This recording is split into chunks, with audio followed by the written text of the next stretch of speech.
dans ce continent, ça sera un grand bouleversement. Tout va changer. Ça sera comme un battement de paupières. Ça fera comme ça. Et les choses, il y aura un grand déclic comme ça. Alors, que chacun de son côté essaye de faire de son mieux, d'être vrai. Vrai par rapport à soi-même, vrai par rapport à celui qui est à côté de toi, vrai par rapport à ton créateur. Alors, lorsque les gens n'ont pas encore compris que les choses ne seront toujours pas comme ça, tout ça là pourquoi? Parce qu'il y a des gens qui n'ont pas connu l'histoire. Si quelqu'un connaissait l'histoire qui était hier, il peut comprendre qu'aujourd'hui nous sommes dans une autre ère.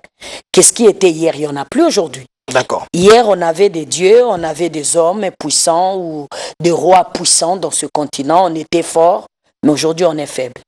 Mais on ne sera toujours pas comme ça. Pourquoi on est faible? Pourquoi on est faible? Parce que les choses changent. C'est lui qui a tout créé, il a fait en sorte que les choses changent. Et c'est pour ça, si c'est les géographes, je ne sais pas trop, les astronautes nous montrent l'univers comme des boules, que ça tourne. Vous voyez? Donc, à un moment, le pouvoir, c'est-à-dire ce qui est le pouvoir céleste ou terrestre, je ne sais pas trop, quelque chose qui est vraiment l'autorité ou la puissance, ça peut être aujourd'hui ici, demain ça peut quitter, ça peut aller là-bas. Donc, ça ne veut pas dire qu'aujourd'hui, si tu es fort, tu seras toujours fort. Ça ne veut pas dire qu'aujourd'hui, si tu es faible, tu seras toujours faible. D'accord. C'est une question quand même que les téléspectateurs se posent. Je prends l'exemple, on vous dit, Madame Oché, faites inscrivez votre enfant à l'école. Mais on ne vous dit pas, on dit que non, parce que l'école c'est important, c'est bon.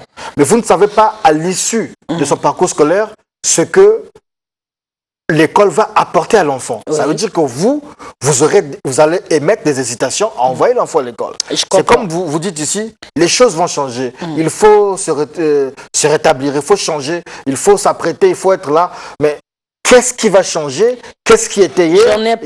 J'en ai parlé à la conférence. C'est qui était venu à la conférence? Non, si on était à la conférence, nous ici on n'était pas à la conférence. D'accord. Veuillez nous expliquer cela. Il faudra d'abord comprendre qu'il y a certaines choses, pour en parler, il faut du temps pour en parler. Pourquoi? Parce que certaines choses, pour que ça soit bien comprise, il faut qu'on explique bien. Quand on vient à la télévision, le temps est court, on lance ce qu'on appelle le filet. Alors, c'est lui qui veut le poisson ou, je ne sais pas moi, la personne qui aimerait bien comprendre de quoi il est question, il nous rapproche. Quand nous disons que tout va changer, je suis en train de bien préciser. Hier, il y a l'histoire, le passé, il y a le présent, la réalité que nous voyons là, c'est-à-dire la cacophonie où on est dans le mélange. Chacun dit, moi je suis athée, je suis anémiste, et je suis monothéiste, je suis panthéiste, et chacun s'est dit comme ça. Mais tout ça, ça va changer. Je prends l'exemple du Congo par exemple. Hier, nous, on avait nos Kouembali, on avait nos ancêtres, on avait ceci. Est-ce que c'est ça qui va être rétabli? Ce qui va être rétabli, ce qui était de meilleur. C'est-à-dire dans tout ce que nous avons hier dans nos ancêtres, il n'y avait pas que les pires. Comme aujourd'hui, comment on les appelle déjà? Les pentagonistes ou pentecôtistes? Non, pentagonistes, je crois. Les oppresseurs ou les Européens. Ils sont venus nous faire croire que tout ce que nous avons était mal. Non. Ici aussi, on avait des choses qui étaient meilleures. On avait des grands dirigeants, on avait des hommes spirituels, d'accord, qui connaissaient les créateurs, qui communiquaient avec les créateurs dans notre propre langue. Il n'y avait pas que les pires. On avait des mauvaises choses, on avait aussi les meilleures. C'est que les créateurs suprêmes m'envoient dire à nous, les Africains, c'est que chacun doit se préparer parce que tout va changer. Ce qui était hier de meilleur là, ça va revenir aujourd'hui.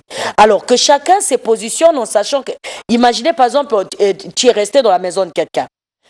Il t'a donné garde. Et toi, tu as fait de cette maison ta maison. Tu as détruit, tu as fait des choses. Et maintenant, quand quelqu'un vient te dire que le propriétaire de cette maison est en route, qu'est-ce que toi, tu dois faire? Mets-toi en règle. Commence à tout arranger ou commence à avertir aux gens que tu avais menti, que c'est ta maison. Dites-leur que non, ce n'est pas ma maison, le propriétaire est en chemin. Puisque quand il arrive et qu'il trouve le bazar, qu'est-ce qu'il fera de toi? Je ne sais pas. Il va te détruire, oui. Il va te détruire, il va te mettre dehors, il va te mettre en prison. Ou encore s'il a le pouvoir d'en finir avec ta vie, il va le faire. En gros, le Créateur suprême vous envoie vous. Oui. Mais pourquoi il vous choisit? Parce que vous êtes hébreu, nous sommes africains. Mais j'ai bien dit, j'ai pas dit que j'étais... Est-ce que je me fais comprendre? Je suis hébreu congolais. C'est vrai. C'est ce que j'ai dit depuis le début. Depuis le début, vous nous dites aussi que vous, c'est le sang hébraïque. Vous venez, c'est le judaïsme. Non, je suis en train de défendre les anti-hébreux. Vous voyez, quand vous restez devant la télévision, vous voyez quelqu'un insulter votre père, insulter votre mère, ou quelqu'un, même si ce n'est pas ton père ou ce n'est pas ta mère, mais quelqu'un à qui tu as une forte attachement. Tu ne peux pas rester sans réagir. Vous voyez, il m'a venu à Télé Congo, je crois que la raison que je vous ai appelé, j'en avais marre chaque fois. De suivre des gens. De suivre les gens, les juifs. Ça, c'est les anti-juifs. Il y a des anti-hébreux, ils se servent de l'histoire hébreu, mais ils n'aiment pas la langue hébraïque. Quand ils entendent quelqu'un prier en hébreu, c'est un problème. Alors que la Bible qu'il utilise, ça c'est quelque chose, ça remontait comme une sorte de rage. On nous dit qu'il ne faut plus dire shalom. Shalom c'est bonjour. Pourquoi dire shalom au lieu de dire bonjour? Bonjour, c'est le français aussi, c'est pas votre langue, à ce que je sache. Ça, c'est ce que les gens disent, hein, mais voilà. Bonjour aussi, c'est le français, c'est pas notre langue. Quelqu'un m'appelait, il me dit, moi je suis dans le judaïsme, mais il y a une dame qui vient parler, que vous recevez sur votre plateau, mais elle n'a pas le droit de parler, elle n'a pas le droit de s'adresser, elle n'a pas le droit parce que dans notre